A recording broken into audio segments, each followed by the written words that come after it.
بسم اللہ الرحمن الرحیم۔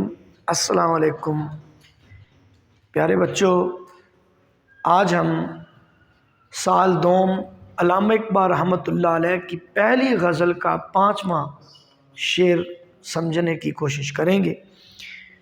بچوں، شعر ہے: دارا و سکندر سے وہ مرد فقیر اولا ہو جس کی فقیری میں بوئے اسد اللہ۔ اب دارا و سکندر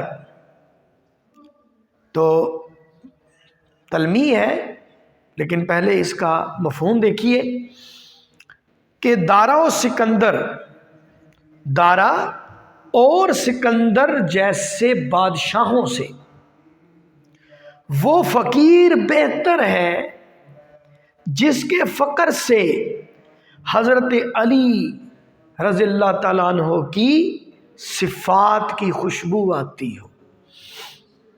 یعنی بادشاہوں سے دارا اور سکندر جیسے بادشاہوں کی نسبت وہ مرد فقیر بہتر ہے جس کے کردار میں حضرت علی رضی اللہ تعالیٰ عنہ کی صفات کی جھلک نظر آتی ہو۔ تو اب آپ ایک بات ذہن میں رکھیے گا کہ علامہ اقبال رحمۃ اللہ علیہ مسلمانوں کو آئیڈیلزم کی طرف لے جانا چاہتے ہیں۔ کس آئیڈیلزم کی طرف؟ وہ آئیڈیلزم جو ہمارے اسلاف نے پیش کیا، یعنی وہ ان مثالی کرداروں کی طرف لے جانا چاہتے ہیں، ان کی صفات اپنے اندر پیدا کرنے کی تلقین کر رہے ہیں جنہوں نے فقر میں بھی بادشاہت کی، جنہوں نے شان بے نیازی سے زندگی بسر کی۔ تو اس شعر میں بھی آپ غور فرمائیں تو علامہ اقبال رحمۃ اللہ علیہ نے مسلمانوں کو دنیاوی مال و متاع کے حصول کی جائے اپنے اندر اعلیٰ صفات پیدا کرنے کی تلقین کی ہے۔ وہ اعلیٰ صفات جو مرد مومن کا خاصہ ہے، وہ اعلیٰ صفات جن کا تعلق بنیادی طور پر مرد مومن سے ہے۔ اور علامہ اقبال چاہتے ہیں مسلمانوں میں وہ صفات دیکھنا چاہتے ہیں، ان صفات کی جھلک دیکھنا چاہتے ہیں جن صفات کی بدولت ہمارے اسلاف نے پوری دنیا پر حکومت کی۔ اور مزید اس شعر میں فقر کو دنیاوی بادشاہت پر ترجیح دی گئی ہے۔ تو فقر کا نمونہ کسے پیش کیا؟ حضرت علی رضی اللہ تعالیٰ عنہ کو، کیونکہ حضرت علی رضی اللہ تعالیٰ عنہ اس فقر کی مثال، اس فقر کی زندہ مثال ہے جس فقر کا تذکرہ رسول اللہ صلی اللہ علیہ وسلم نے کیا، اور جس فقر کا مظاہرہ آپ صلی اللہ علیہ وسلم نے اپنی حیات مبارکہ میں کیا۔ تو یہ سند تلمیح کا شعر ہے۔ اس میں دو بڑے بادشاہوں کا ذکر ہوا اور ایک مرد فقیر۔ کون کون سے بادشاہوں کا؟ سکندر اعظم، یہ قدیم یونانی سلطنت مقدونیہ کا بادشاہ تھا، اور اسے ارسطو کے شاگرد ہونے کا شرف بھی حاصل تھا۔ ارسطو بہت بڑے یونان کے بہت بڑے فلاسفر تھے، اور سکندر اعظم کی پیدائش ایک روایت کے مطابق 356 قبل از مسیح ہوئی، اور کم سنی میں 323 قبل از مسیح ان کی سکندر اعظم کی وفات ہوئی۔ معمولی بخار ہوا تھا جو رفتہ رفتہ بڑھتا گیا اور ان کی موت کا باعث بنا، اور بے شمار فتوحات ہیں۔ چھوٹی عمر میں اتنی بڑی فتوحات اور اتنی زیادہ فتوحات شاید سکندر اعظم کے حصے میں آئی ہیں۔ سیستان کے بعد افغانستان فتح کیا، پھر ہندوستان کی طرف رخ کیا، تو یہاں جہلم، یہاں ٹیکسلا اور جہلم پہنچے اور راجہ پورس کو شکست دی۔ اور دارا کون ہے؟ یہاں دارا سے مراد دارا سوم ہے، یہ ایران کا بادشاہ ہے جو بڑی شان و شوکت اور ٹھاٹ باٹ رکھتا تھا، اور سکندر اعظم کے مقابلے میں اسے شکست ہوئی۔ سکندر اعظم سے اس کا جب آمنا سامنا ہوا دونوں لشکروں کا، حالانکہ دارا کا لشکر سکندر اعظم کی نسبت بہت بڑا تھا، لیکن دارا میدان چھوڑ کر بھاگ گیا، شمال کی طرف بھاگا، اور بعد میں اس کی ایک میدان میں لاش ملی۔ تو تیسری جو شخصیت ذکر کیا جن کا، وہ اسد اللہ سے مراد حضرت علی رضی اللہ تعالیٰ عنہ ہے، کیونکہ اسد اللہ حضرت علی کا لقب ہے، رسول اللہ صلی اللہ علیہ وسلم کے داماد تھے، اور ان کی جرأت و بہادری کے سبب انہیں شیر خدا، اسد اللہ جیسے القاب بھی ملے۔ مزید انہیں ابو تراب بھی کہا جاتا ہے، اور حضرت علی رضی اللہ تعالیٰ عنہ میں وہ فقر کی شان تھی جس کا نمونہ رسول اللہ صلی اللہ علیہ وآلہ وسلم نے اپنی حیات مبارکہ میں پیش کیا۔ تو غالب علامہ اقبال فرماتے ہیں کہ دارا اور سکندر جیسے بادشاہوں سے مرد فقیر بہتر ہے، کیونکہ بادشاہ صرف جسموں پر حکومت کرتے ہیں، لیکن ایک مرد فقیر لوگوں کے دلوں پر حکومت کرتا ہے۔ بادشاہ تو صرف زمین فتح کرتے ہیں، ملک فتح کرتے ہیں، جبکہ مرد فقیر لوگوں کی روحیں فتح کرتا ہے، لوگوں کے دل فتح کرتا ہے۔ اور پھر بادشاہ محتاج ہوتا ہے لاؤ لشکر اور تاج و تخت کا، جبکہ مرد فقیر اللہ کے سوا کسی کا محتاج نہیں ہوتا۔ اور دنیاوی بادشاہت ختم ہونے والی ہے، لیکن فقیر حیات بعد الممات کا فلسفہ بھی جانتا ہے، اس لیے اس کی موت بھی حیات میں بدل جاتی ہے، اس کی موت بھی حیات جاوداں میں بدل جاتی ہے۔ اور بادشاہ ایام کا مرکب ہوتا ہے، جبکہ مرد فقیر ایام کا راکب ہوتا ہے، تو بادشاہت فانی ہے، جبکہ فقر کو کبھی فنا نہیں ہے۔ جیسے شاعر نے کہا، نہ گورے سکندر نہ ہے قبر دارا، مٹے نامیوں کے نشاں کیسے کیسے۔ تو سکندر اور دارا جیسے کتنے ہی بڑے بادشاہ دنیا میں آئے،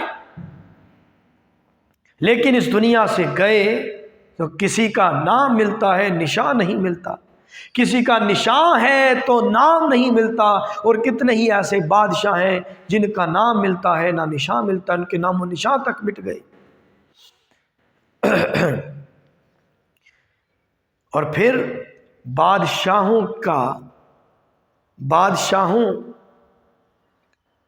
کی دنیا صرف یہی سنگ و خشت کی بنی ہوئی دنیا ہوتی ہے، جبکہ مرد فقیر اپنی دنیا آپ پیدا کرتا ہے۔ مرد فقیر اپنی دنیا آپ پیدا کرتا ہے۔ تو دیکھیے، فقر دراصل فقر کا لفظ قرآن مجید سے اخذ کیا گیا ہے۔ فقر کا لفظی مطلب کیا ہے؟ محتاج، لیکن یہاں فقر سے مراد اللہ کا محتاج۔ قرآن مجید میں سورہ فاتر آیت نمبر 15 میں اللہ فرماتا ہے، اے لوگو تم سب اللہ کے محتاج ہو، انتم الفقراء الی اللہ۔ یہ محتاج ہونا، یہ فقر ہے، تم سب اللہ کے محتاج ہو، اور اللہ ہی بے نیاز اور تمام تعریفوں کے لائق ہے۔ یعنی دنیا سے بے نیاز ہو کر اللہ کا محتاج ہو جانا فقر ہے۔ دنیا سے بے نیاز ہو کر اللہ کا محتاج ہو جانا فقر ہے، اور یہ وہی فقر ہے جس پر رسول اللہ صلی اللہ علیہ وسلم نے بھی فخر کا اظہار فرمایا۔ آپ صلی اللہ علیہ وسلم نے فرمایا الفقر فخری والفقر منی، کہ فقر میرا فخر ہے اور فقر مجھ سے ہے۔ لہذا رسول اللہ صلی اللہ علیہ وسلم نے اپنی حیات مبارکہ میں اس فقر کا عملی نمونہ پیش کیا۔ فقر کیا ہے؟ اللہ تبارک و تعالیٰ کی رضا میں راضی ہو جانا، اس کی منشا کے آگے اپنا سر جھکا دینا، اس کی مرضی اور منشا کو دل و جان سے تسلیم کر لینا، اور یہ مقام عشق بھی ہے۔ الفقر ذوق و شوق و تسلیم و رضا است، حضرت اقبال فرماتے ہیں۔ اب جگہ یہاں کم ہے، یہاں لکھ دیتا ہوں۔ الفقر کیا ہے؟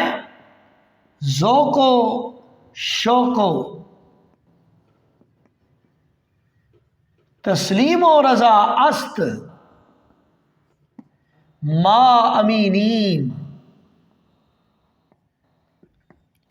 این متاع مصطفیٰ است۔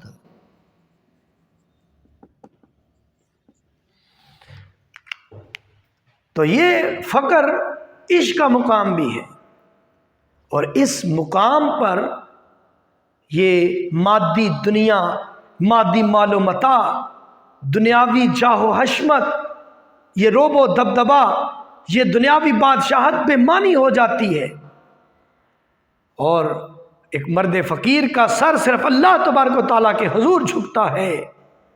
وہ بادشاہوں کے سامنے نہیں جھکتا، بلکہ بادشاہوں کے سر فقیر کے سامنے جھک جاتے ہیں۔ تو اس لیے علامہ اقبال رحمۃ اللہ علیہ چاہتے ہیں، اپنی قوم سے، اپنے نوجوانوں سے چاہتے ہیں کہ وہ اس دنیاوی جاہ و حشمت، اس دنیاوی روب و دبدبے اور اس عارضی شان و شوکت، جاہ و حشمت، شہرت، عزت اور بادشاہت کو بھول جائیں، پس پشت ڈال کر ان سے بے نیاز ہو کر اپنے اندر وہ شان فقر پیدا کریں جس سے حضرت علی رضی اللہ تعالیٰ عنہ کے کردار کی خوشبو آتی ہو۔ حضرت علی رضی اللہ تعالیٰ عنہ کا فقر کیا ہے؟ حضرت علی رضی اللہ تعالیٰ عنہ کا فقر بے عمل نہیں ہے، یہ وہ فقر نہیں جو انسان کو اپنے فرائض سے منہ موڑ کر ہاتھ میں تسبیح دے کر مصلی پر جا بٹھائے، بلکہ یہ وہ فقر ہے جو انسان کو حرکت و عمل، کوشش اور سعی پر مجبور کرتا ہے، اور یہ وہ فقر ہے، حضرت علی کا فقر وہ فقر ہے جو انسان میں شان بے نیازی پیدا کرتا ہے۔ حضرت علی رضی اللہ تعالیٰ عنہ کا فقر وہ فقر ہے جس میں انہوں نے رات کو عبادت کی، رات کو اللہ تبارک و تعالیٰ کے حضور سجدے کیے، اور دن کو جو کی خشک روٹی کھا کر اللہ کی راہ میں جہاد کیا، اللہ کی راہ میں شمشیر زنی کی۔ اس لیے علامہ اقبال چاہتے ہیں کہ میری قوم کے نوجوانوں میں وہ صفات اور وہ کردار، وہ صفات پیدا ہوں جس سے حضرت علی رضی اللہ تعالیٰ عنہ کے کردار اور ان کی صفات کی خوشبو آتی ہو۔ لہذا حضرت اقبال یہاں جس فقر کا ذکر کرتے ہیں وہ فقر نہیں ہے جو بعض نام نہاد اجمی خانقاہوں نے متعارف کروایا، بلکہ اس فقر سے مراد وہ فقر ہے جس کا نمونہ حضرت علی رضی اللہ تعالیٰ عنہ کی زندگی سے ملتا ہے۔ اس لیے علامہ اقبال اس شعر میں کہتے ہیں کہ دنیاوی بادشاہت کو سے بے نیاز ہو کر اپنے اندر وہ فقیرانہ صفات پیدا کرو، کیونکہ وہ مرد فقیر بادشاہوں سے افضل اور بہتر ہوتا ہے جس فقیر کہ کردار سے حضرت علی رضی اللہ تعالیٰ عنہ ہو کہ کردار کی صفات اور ان کے کردار کی خوشبو آتی ہو۔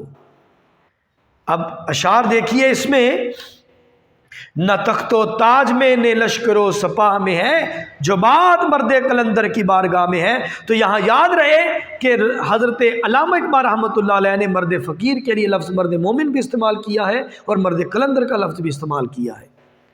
پھر فرماتے ہیں، اچھا پھر یہاں ایک اور وجہ بھی، یہاں میں فرق بتا رہا تھا کہ جو بادشاہت ہے یہ محتاج ہوتی ہے خراج باج کی، تاوان کی، محصولات کی، جبکہ ایک مرد فقیر خراج باج یا محصولات کا محتاج بھی نہیں ہوتا۔ تو دیکھیے کہ نگاہ فقر میں شان سکندری کیا ہے، خراج کی جو گدا ہو وہ کیسری کیا ہے۔ تو آخر پہ جو علامہ اقبال کا میں نے پیغام دیا کہ علامہ اقبال کیا چاہتے ہیں، کس طرح کا فقر چاہتے ہیں اپنے مومنوں، اپنے نوجوانوں میں، تو اس حوالے سے اگر جواں ہو میری قوم کے جسور و غیور، قلندری میری کچھ کم سکندری سے نہیں۔ تو بچوں اس شعر کو اچھی طرح آپ نے سمجھ لینا ہے۔ انشاءاللہ آخری شعر کی تشریح کے ساتھ اگلے لیکچر میں حاضر ہوں گا، جب تک کے لیے اجازت چاہتا ہوں۔ اللہ حمید ناصر۔